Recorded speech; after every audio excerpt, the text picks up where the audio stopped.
All opinions expressed on any program are those of the producer and are persons appearing on the program and do not necessarily reflect the views and opinions of DCTV. All producers and guests appearing on programs provide information and opinions based on information they consider to be reliable. DCTV does not affirm the completeness and accuracy. All DCTV members agree to adhere to DCTV's statement of compliance and are participants in a community medium forum where they're exercising their freedom of speech.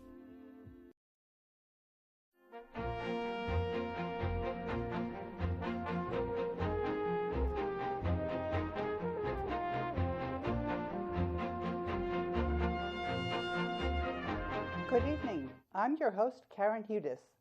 This show is a series that has been coming to you from DCTV since 2015 in a weekly program called the Network of Global Corporate Control. Today's program is called About the Transition.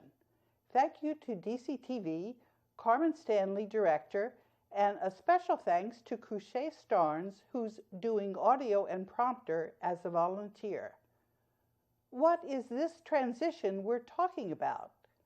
What are we transitioning from, and what are we transitioning to? Last week, I tweeted, "We're in a peaceful transition to a kinder world." Talking about the world like this, isn't this kind of grandiose?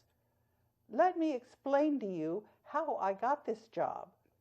I was reporting corruption at the World Bank, which is exactly the job of a lawyer in the World Bank's legal department. Because I'm about as persistent a person as you are likely to find anywhere, I kept on going up the rungs of the ladder until I got to the top, and I just stayed at the top and kept on doing what I was trained for.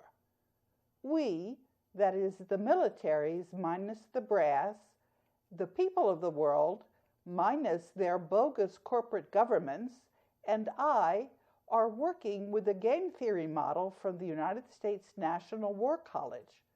First, I modeled what was happening at the World Bank. Then I found out that the United States military had already used this model for the entire world.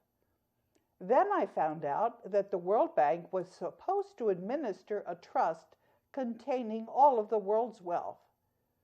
I also knew from the model and from my knowledge of economics and from the people that brought me the power transition model that we were dealing with World War III. That was why Jacek Kugler brought the power transition model to the World Bank in the first place in 2004. That raised the stakes and firmed up my resolve, just in case I ever thought of quitting. I knew that the chance of winning were over 90% and that I was in a coalition of the world's people and military forces.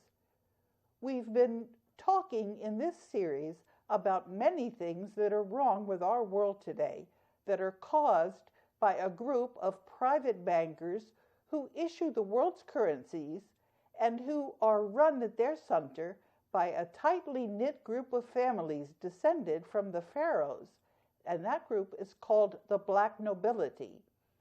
In this transition, we're replacing the paper currencies issued by the group of bankers, whom we call the Banking Cartel, for the world's gold that was put in trust at the end of World War II. This gold was put into this trust, which we call the Global Debt Facility, by the Superior General of the Jesuits, Father Antonio Diaz. Father Diaz used to be called Jose Rizal and was a national hero in the Philippines. Ferdinand Marcos was Jose Rizal's lawyer.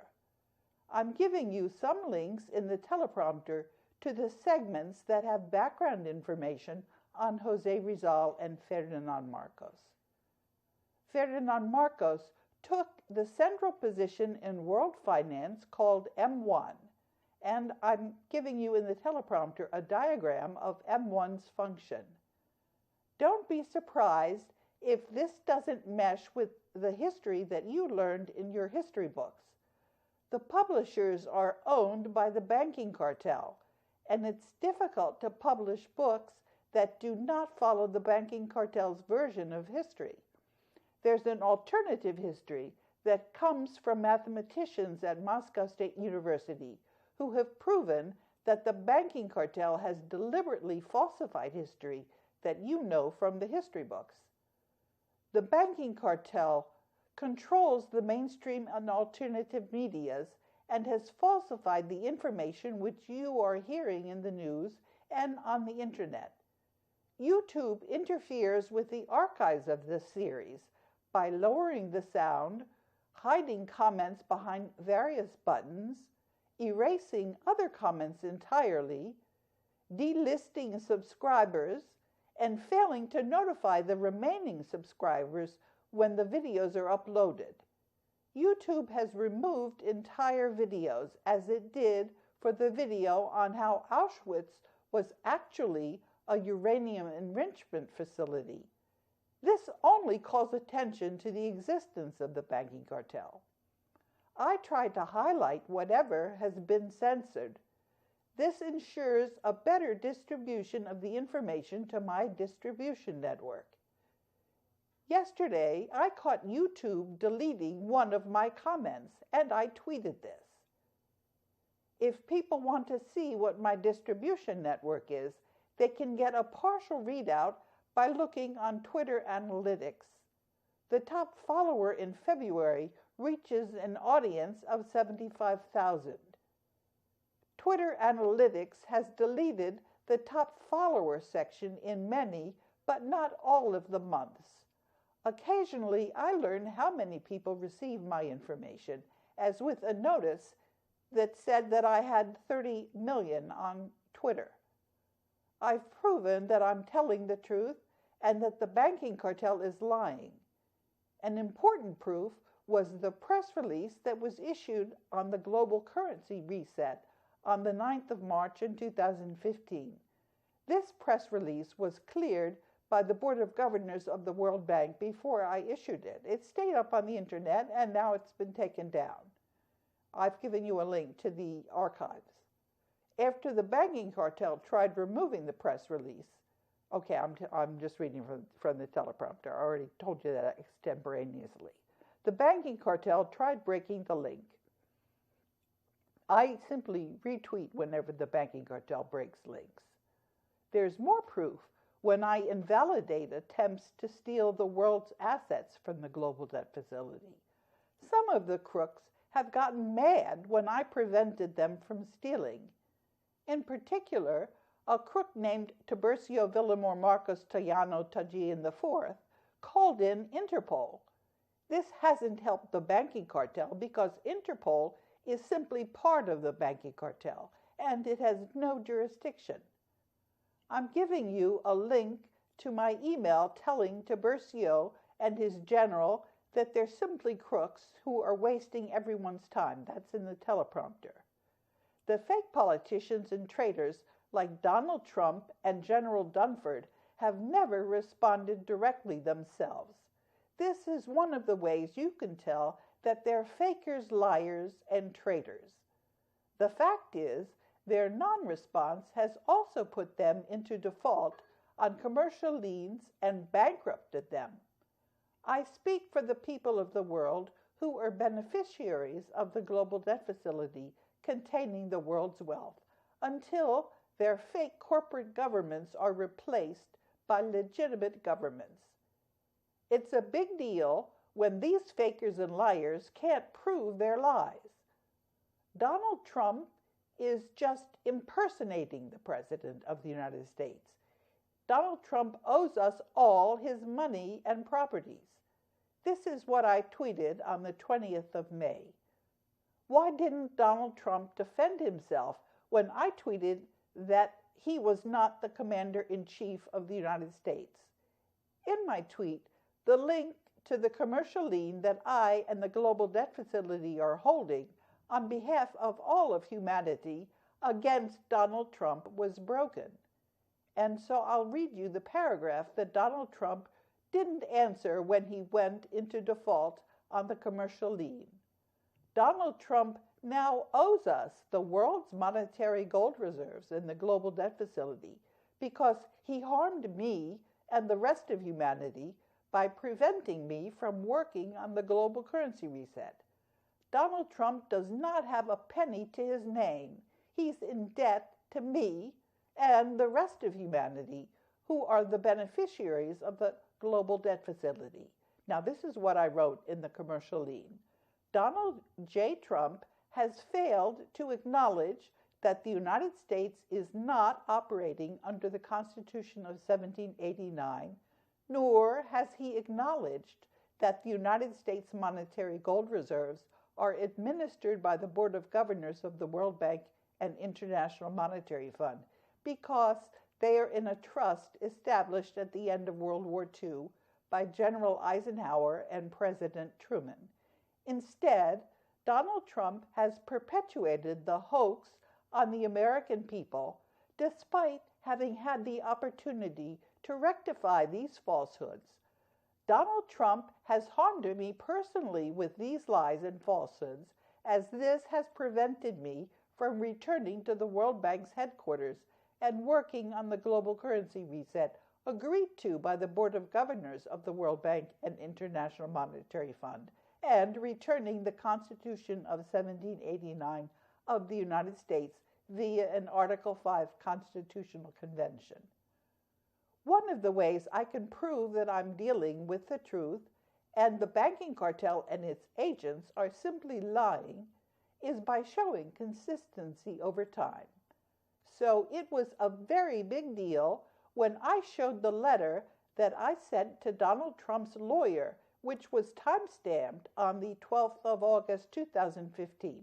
I sent this in a tweet 2 weeks before the election. And this is what I sent the letter to Trump's lawyer on the 12th of August, 2015. Last attempt to gain Mr. Trump's attention. And then this is what the Mr. Cohen, Donald Trump's lawyer, wrote to me. Karen, your information has been passed along to the campaign office, and I personally printed out your email and placed it on Mr. Trump's desk. And that was signed from Michael Cohen at 3:26 a.m.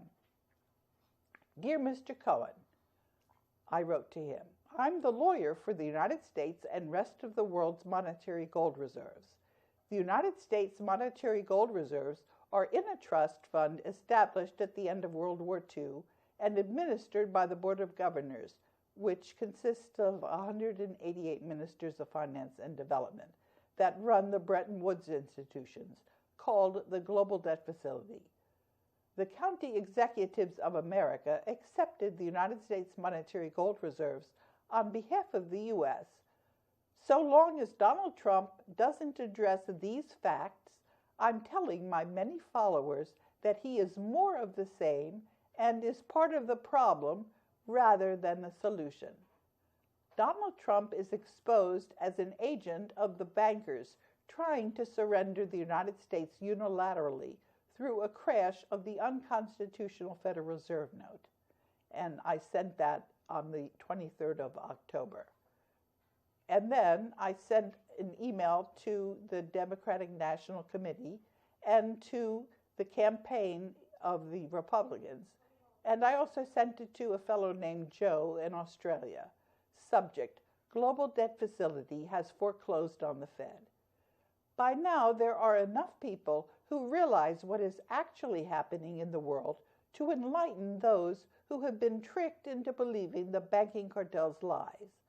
The point about reality and truth is that they are consistent over time. There's nothing more contagious than the truth. It's not that easy to hide the world's wealth when you keep on trying to steal it. This is even more the case now that so many people distrust the news, and the number of skeptics keeps on growing. This week, I posted a tweet that showed a tweet 2 weeks before the fake presidential election. What was fake about the election? It really happened, right? Well, it was missing an essential ingredient, the Constitution of 1789. That means that there could not be a real electoral college to elect the president. There's going to be a global currency reset to remove all the income from the banking cartel. We're also going to replace the paper money issued by the private bankers with the gold that is owned by all of humanity in the global debt facility. The private bankers and their agents keep on trying to steal the gold in the global debt facility. The private bankers are corrupt and have secretly replaced all of the legitimate governments with a corporation. After this broadcast, we're shooting next week's pre-recorded segment. We'll talk about military mind control, sock puppets, and a video that I tried to upload on YouTube where the sound was removed. I restored the sound in the video and uploaded it later that week in the cloud on the internet. You'll have the teleprompter for the pre-recorded segment shortly. Crochet, could you stop the scrolling? I just wanted to speak extemporaneously. It appears that the video camera is not functioning, so you're just going to get the voice. And you can understand that the banking cartel has probably hacked into DCTV's systems. Okay, now I'm going to continue with the teleprompter, which you can read along. Now I'm going to show you 3 tweets that Twitter blocked when I tried to post them. I took screenshots of Twitter's messages, and I then posted the blocked information in a tweet saying, "If at first you don't succeed, try again." And the first one was on the 10th of May, and it contained proof that I've been telling you the truth all along. I'm the overseer mandate trustee of the trust containing the world's assets, a list of some of the agents of the banking cartel involved in a recent attempt to steal the world's assets from the global debt facility, who had signed the financial statements of the global debt facility. I'll read you who they are.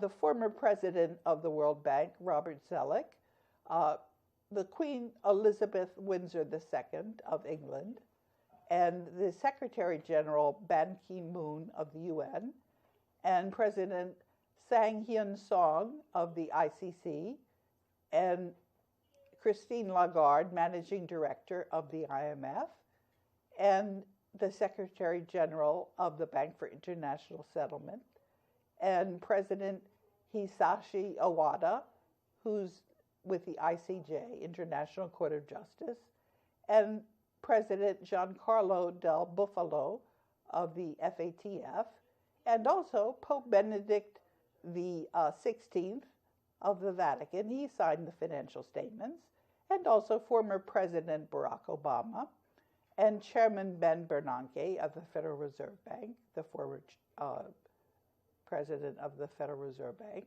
and Timothy Geithner, the former Secretary of the Treasury, and President Richard Haas of the Council of Foreign Relations, and also the Director General of the World International Postal Organization.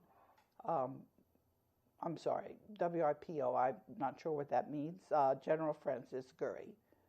And on the 24th of May, I tweeted, "Cleaning up the corruption in the world's money."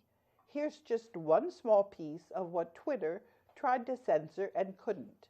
I tweeted that the banking cartel is broken and insolvent, and the process of winding down the banking cartel is irrevocable, right after Donald Trump's bogus inauguration. Donald Trump had no right to pretend that he was the duly elected president of the United States because the Constitution of 1789 was not in effect. And there's an important point that I made in last year's tweet. Here's the reality. 1. Our nation started as a constitutional republic with we the people as the sovereign. The people tested the validity of the founding principle in the mid-1800s, led by Jefferson Davis. The power of the gun overran we the people, subordinating the sovereignty of the people to the federal government and preserving the Union, but confusing constitutional structuring. Since the end of the Lincoln-Davis Civil War, we the people have been held in military captivity. Under the 14th Amendment, we are all merely citizens and no longer sovereign. Lincoln's desire to restore the United States Constitution in its relation to the people has never been fulfilled. The people are alienated from their proper position guaranteed by the Constitution, and our natural rights are no longer ours. The government is sovereign. I'm now in touch with my Greek contacts. We're testing the resolve of the Greek people. And there was a sock puppet named Nick Olympios. This is somebody who is acting as if they're a real person, but they're just expressing the views of the Banking Cartel. And this is what Nick said. "It's too good to be true." This is what he wrote on my tweet where I said that we were transitioning to a kinder world. "I have many doubts on this. The system will not leave the weapons for the world, happiness and prosperity. We hope and wish." And I responded, "I base my opinion on the National War College game theory model with a 90 to 95% recovery record of accuracy that beats other predictions hands down." And I see that our cameras now come back online. "What do you base your opinion on?" And Nick responded, "Thank you, Karen. My opinion is that if I will not see all your predictions, I believe nothing, not because of you, but because of the system and bank cartel. It has deep, deep roots and wouldn't permit any doubt of its strength. I wish I'm wrong." And I responded, "So you admit that you have nothing to back up your prediction of gloom and doom, but simply want to repeat it to scare people. Who does that remind you of, Nick Olympios? I think I smell a sock puppet." And Nick responded, "No negotiations. If any person or country or nation is beneficial of his own money, I can't see the purpose of any agreement and negotiations, and will be the owner of these money immediately. That's what I mean. Can all you make that become true?" And I responded, "Study the existing terms of the global currency reset and explain why World War III is better. Next stupid comment and you are blocked." And Nick wrote, "Till now I'm seeing only theories, nothing else. Show me the prints on your body and I will believe you, Master," said Thomas to Jesus. So simple.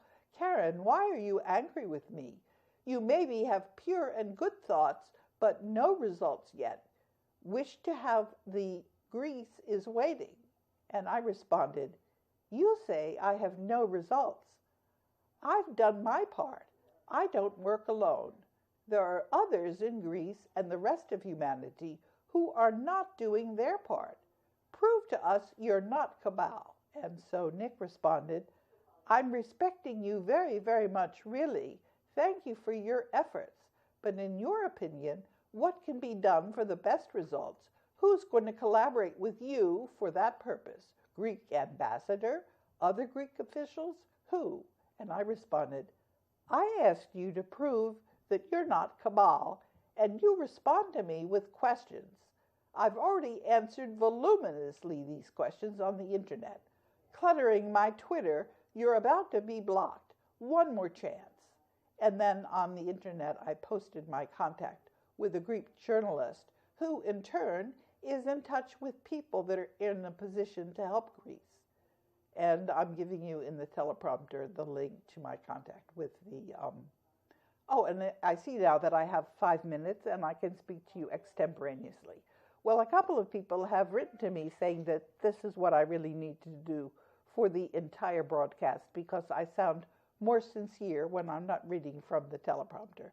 But I assure you, I definitely am the one that's writing and responsible for the teleprompters. It takes me about 2 or 3 days to put these together. What I do is I look to see what people are interested in, and it's more and more difficult to find this out because the internet is not free as you think. It really is controlled, and you can tell if you look at the progression from when I first started talking to you and contacting you. That was about 3 years ago, and the counters had a very different story. The counters are all completely falsified, And as you've seen from the beginning, where we were being censored by the Banking Cartel, who obviously has hacked into DCTV's cameras, we're going to have to figure out how to stay in touch.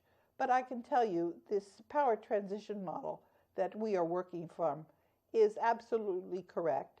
And you can see from the various people that have been contacting me, we are really working with the entire world.